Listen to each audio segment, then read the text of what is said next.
Olá, sejam todos bem-vindos a mais um vídeo do canal Leitura Espírita. Eu sou a Jéssica e no vídeo de hoje eu vou te falar um pouquinho sobre o livro O Evangelho segundo o Espiritismo de Allan Kardec. Essa minha edição aqui, eu vou falar porque todo mundo pergunta dessa edição Espiral, né? É da Editora M. Antes da gente começar então e você conhecer um pouquinho sobre o que fala o Evangelho segundo o Espiritismo, já curte o vídeo, deixa seu like, porque assim você me ajuda muito. Se inscreve no canal se você ainda não é inscrito. Me segue lá no Instagram, que é @leitura.espírita. O Evangelho segundo o Espiritismo foi o terceiro livro do Pentateuco Kardeciano publicado.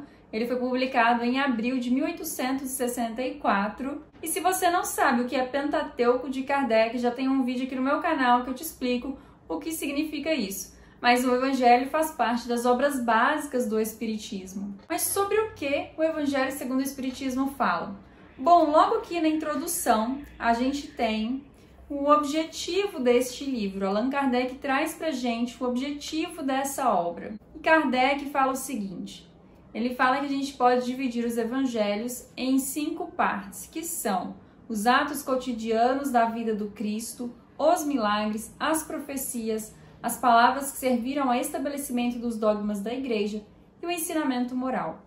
Mas aqui no Evangelho segundo o Espiritismo, ele vai falar exclusivamente do ensinamento moral, que Kardec também diz que é igual para todas as crenças. Ele diz que é um ensino que possui um código de moral universal, sem distinção de culto. E Kardec também chama a nossa atenção nessa introdução, falando que essa parte da moral é a parte que é mais negligenciada pelas pessoas, porque elas gostam de estudar mais a parte mística da coisa. E sabe por que às vezes a gente negligencia o estudo moral? Porque o estudo moral ele vai exigir o autoconhecimento. E quando você se autoconhece, você vê os seus defeitos e você vai começar a trabalhar em si mesmo. Então o ensinamento moral te leva à reforma íntima.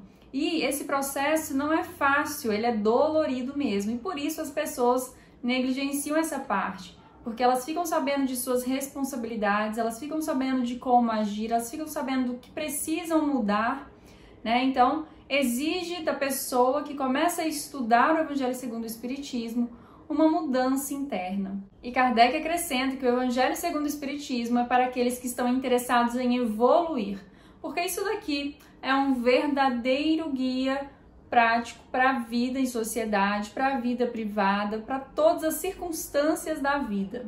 Um caminho para a felicidade. E aí eu quero ler alguns trechos aqui para vocês sobre o que Allan Kardec traz nesse ponto aqui na introdução sobre o objetivo desta obra. Olha só, reunimos nessa obra os artigos que, propriamente falando, pode constituir um código de moral universal sem distinção de culto. Nas citações, conservamos tudo que era útil ao desenvolvimento do pensamento, eliminando apenas as coisas estranhas ao assunto. As máximas foram agrupadas e classificadas metodicamente segundo sua natureza, de maneira que se deduzissem umas das outras. Esse é apenas um trabalho material, que isolado teria sido de utilidade secundária.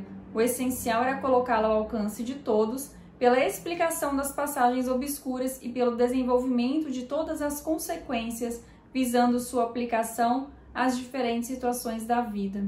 É o que tentamos fazer com a ajuda dos bons espíritos que nos assistem. E aí uma coisa que é bem legal também, Allan Kardec aqui, o caminhão quer falar também.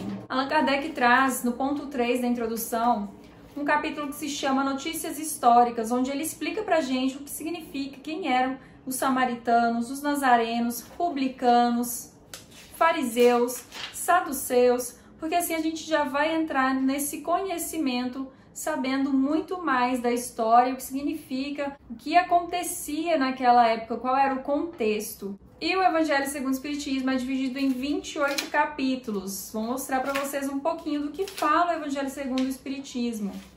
No final a gente também encontra uma coletânea de preces, onde Allan Kardec traz algumas preces, por exemplo, para os médiuns, para os obsidiados, para os doentes, para o inimigo, por um criminoso, para as pessoas que amamos.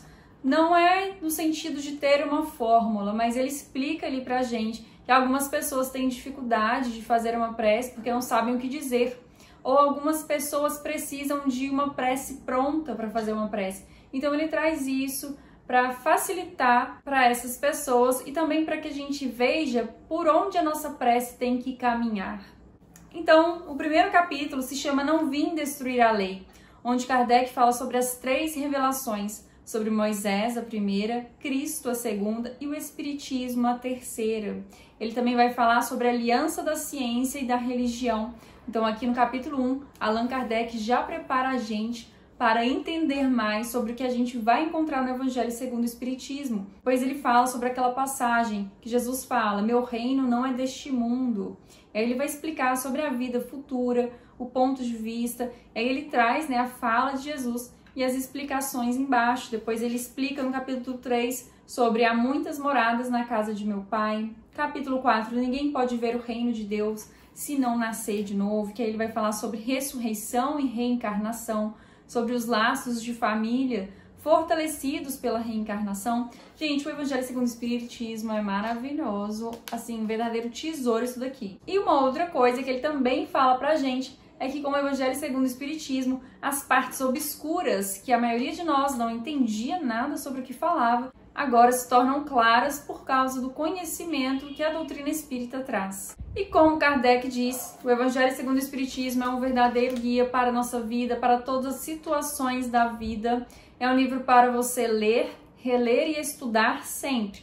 Eu já estou vou para minha 4ª releitura, Eu estou aqui, finalizando já o Evangelho segundo o Espiritismo novamente. Eu estudo inclusive as preces, eu estou no estudo das preces, Então é uma leitura constante. Por quê? Porque a gente vai se modificando, a gente vai evoluindo aos pouquinhos. E toda vez que a gente lê o Evangelho segundo o Espiritismo, a gente entende algo que a gente não tinha entendido antes, a gente vê algo que a gente não tinha visto antes. Algo diferente começa a internalizar dentro da gente a cada releitura e estudo que a gente faz do Evangelho segundo o Espiritismo. E você pode ir lendo aos pouquinhos, os capítulos são curtos, você pode ir lendo os itens e a cada semana estudar um item, um capítulo. É bem tranquilo de ler e já tem vários estudos aqui no YouTube também, se você gosta de estudar com outras pessoas. Aqui no YouTube tem vários estudos dessa obra e das outras obras de Allan Kardec. Mas me conta aqui agora se você já leu o Evangelho segundo o Espiritismo, o que você achou do Evangelho, se você não leu, se você vai ler, se você já estudou. Me conta aqui, vamos conversando sobre este livro da codificação espírita. Bom, eu espero que você tenha gostado do vídeo e eu te espero aqui no meu próximo vídeo. Até mais!